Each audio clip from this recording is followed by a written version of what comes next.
이준석 신당을 지지한다는 여론조사 응답이 높게 나왔습니다.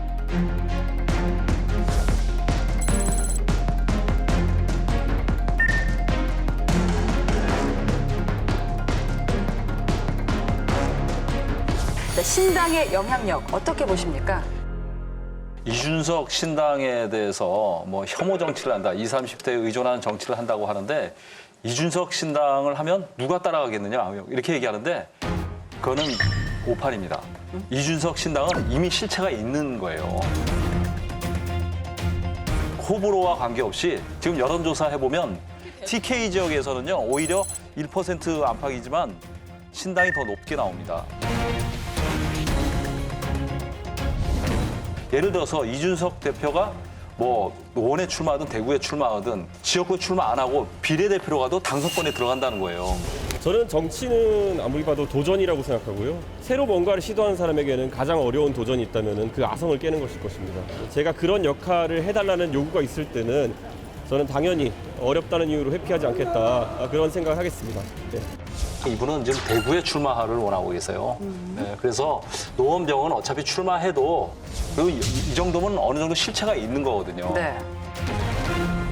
그럼 어느 정도 이제 인정을 해줘야 되는 거죠. 지금 실체가 있다고 말씀하신 거에 저는 좀 동의하기 어려운 게 정부 여당과 대통령실이 어떻게 하는지에 따라서 이 실체는 금방 또 허상이 될 수가 있어요. 네. 지금의 20%가 5달 뒤에도 20%라는 걸 믿었으면 이준석 대표는 벌써 나가서 벌써 창당했어야 돼요. 그러지 않는 이유는 이 숫자가 앞으로 줄어들 가능성이 매우 높고 그리고 대통령이 정말 그 태도를 바꾸고 국정 운영 방식도 바꾸고 당도 좀 달라지면 이게 더 빨리 내려간다는 걸 본인이 알기 때문에 그동안 그렇게 오랫동안 얘기했는데 겨우 50%밖에 안 정해졌고 하루에 1%씩 올라간다고 얘기하는 거잖아요. 그러니까 지금 그쪽의 지지율 숫자에 신경 쓸 때가 아니라 제대로 정치하는 거가 훨씬 더 중요한 문제죠. 제가 볼 때는 아직은 한 달을 좀 걸쳐놓은 상태라고 보거든요. 이준석 대표는 사실 국민의힘에서 자기 잃어버린 자리를 다시 되찾고 싶어하는 거예요. 가서 국민의힘에 들어가가지고 뭐 선대위원장이라든지 이런 자리를 딱 네. 차지하고 그다음 자기는 이제 보수의 핵심이라고 할 수 있는 심장이라고 할 수 있는 대구 같은 데 출마해서 이번에 원내도 진입하고 이런 제안이 들어오게 되면 사실은 그냥 바로 들어갈 겁니다.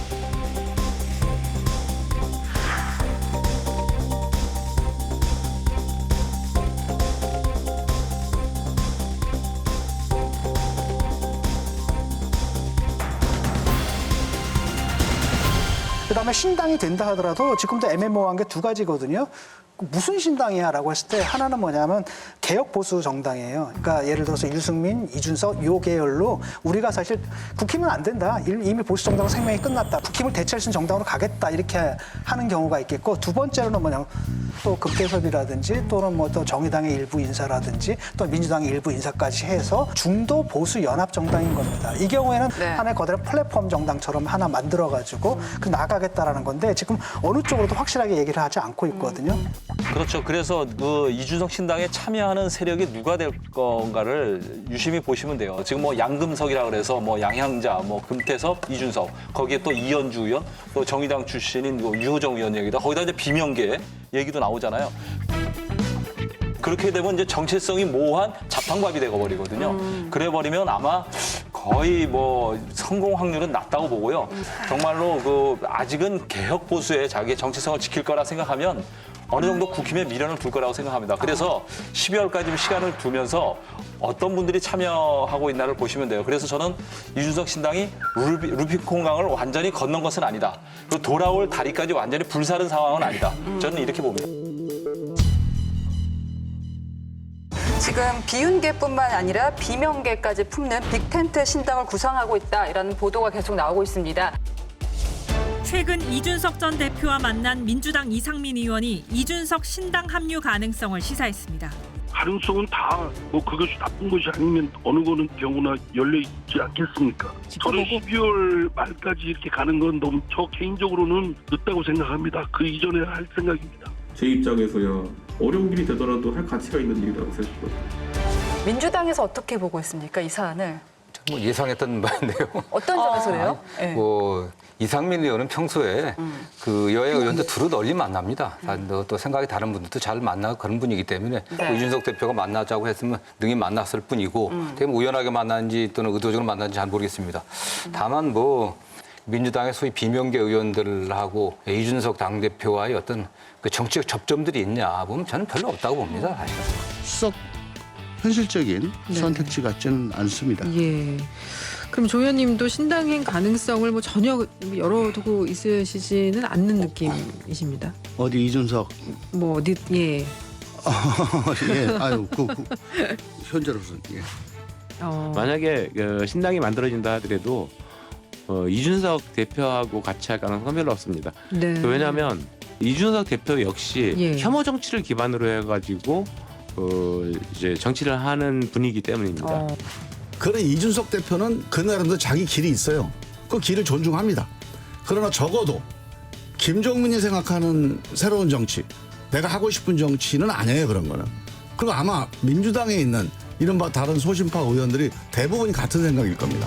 또 그분들이 정치적으로 성장해오고 정치적 어떤 노선과 가치를 선택한 그런 과정들을 보면은 이준석 전 대표와 같이 하기는 쉽지는 않을 거라고 좀 보고 있습니다. 이준석 대표는 지금 여기저기 좀 찔러보면서 자신의 몸값과 존재감을 지금 부각시키고 있는 거죠. 특히 비명계라는 분들의 대부분이 뭐 40여 명 된다고 하는데 그분들의 배경이 다는 아니지만 누가 있어요? 이낙연 전 대표가 있잖아요. 이낙연 대표는 그럼 뭐가 됩니까? 그럴 가능성은 거의 제로라고 얘기해도 돼요. 가능성이라는 게 결국엔 본인이 일방적으로 뭐 전략 공천에서 공천이 탈락한다. 뭐 하위 20% 대학교는 분명히 공천 못 받을 거다. 이런 게 된다고 하면 탈당해갖고 무속 나가든가 되겠지만 왜냐하면 지금 공천 시작도 안 됐고 그다음에 민주당에서는 현재 당원 당규에 의하면 현역들은 다 경선은 지켜줄 거거든요. 경선에 나가서 떨어지면 출마할 수가 없습니다. 선거법상. 그렇기 때문에 지금 뭐 완전히 내 스스로 경선에 간다고 하더라도 경선에 승리 가능성이 없다든가 아예 공천 가능성이 없다. 이런 어떤 결정적인 판단을 하지 않는 한 갈 분은 없을 겁니다. 그렇습니다. 비명계 의원들이 무슨 얘기를 하냐면요. 야, 비명계 갈 사람도 없지만 가면 낙동강 오리알 된다. 왜냐? 이준석 반드시 총선 직전에 몸값 키우다가 국민의힘하고 다시 합당한다. 그럼 우리 뭐가 되냐? 이런 얘기하고 있어요. 그러니까 비명계는 더 이상 또 이상민 의원 외에는 얘기를 안 하시는 게 현명한 겁니다. 정 의원님이 예전에 이런 말씀하셨어요. 이준석 전 대표를 민주당 선대위원장으로 모셔오고 싶다. 이게 어떤 맥락에서 하신 말씀인가요? 뭐 큰 맥락 없이 얘기합니다. 정치가 좀 상상력을 발휘해야 되지 않겠습니까? 그럼요. 네, 상상력을 발휘해갖고 저는 뭐 이준석 당대표가 올 리 없겠지만은 우리 민주당이 뭐랄까 뭐 이게 표현이 적절한지 모르지만 민주당 국회의원으로서 친문 586 정당이다.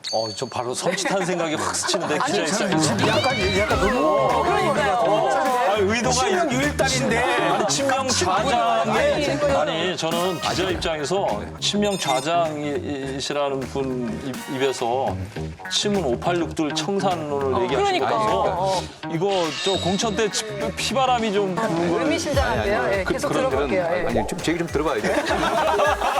지금 현재 국회의원들이 그렇다고 하는 비판을 많이 지적을 당하고 있는 상황이거든요. 저는 그런 면에서 좀 더 넓게 운동장을 넓게 쓰자. 아니 저는 지금 실망했습니다. 친명 개딸딸이라는 그런 평판을 어떻게 없애는지는 얘기 안 하시고 친문 586당 얘기만 하시니까 평소의 인격하고 좀 다른 발언이세요. 이준석 신당 창당설이 급부상하자 신당이 가져올 후폭풍을 두고 여야 셈법이 복잡해지고 있는데요. 자, 만약에 이준석 전 대표가 신당을 창당한다면 민주당, 국민의힘 어느 쪽 표를 더 가져갈 거라고 보십니까? 여론조사에서는 민주당의 표가 빠진다는 여론조사 결과가 나오는데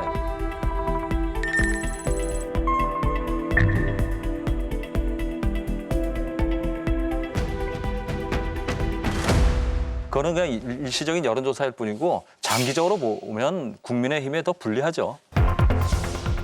만약에 생긴다 그러면 전체적으로 이 국민의힘이 시작할 때는 이제 불리하죠. 이렇게 떨어져 나가 포용 못했다는 것 때문에.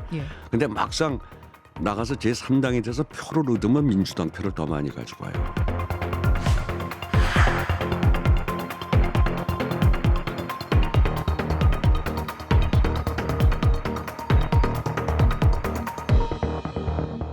근데 그런 여론조사 나오면 민주당도 이준석 신당 창당에 좀 긴장하지 않을까요?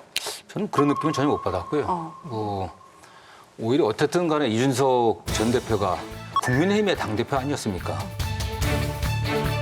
그다음에 윤석열 대통령이 당선되는데 가장 큰 공헌을 많이 한 분이지 않습니까, 사실은? 그러니까 이준석 당대표가 창당을 하게 되면은 지금 민주당에 실망한 분들이 일부 뭐 글로 이동할지는 모르겠지만 중도에 있으니까. 중도에 있으면서 윤석열 대통령을 찍었던 분들이 더 많이 가겠죠. 거기서 빠진 분들이. 뭐 그건 너무나 당연한 거 아니겠습니까? 사실. 그리고 이준석 당대표가 당을 만들었을 때 결국 어떤 인물들이 함께 할 거냐 봤을 때는 되게 그쪽에 있었던 분들이 대부분 아니겠습니까, 사실. 근데 거기에 대해서는 이제 의견들이 좀 다르긴 한데 이게 정체성이 뚜렷한 사람들이 민주당이나 국민의힘에서 갈라져 나오는 게 아니라 지금 양당에 대한 좀 환멸을 느끼신 중간에 계신 분들이 모이시는 거기 때문에 과거 역사에서도 그랬고요. 과거 역사에서도 당이 갈라져 나왔을 때 결과는 당시에 더 한심한 당의 표를 긁어온다는 거예요.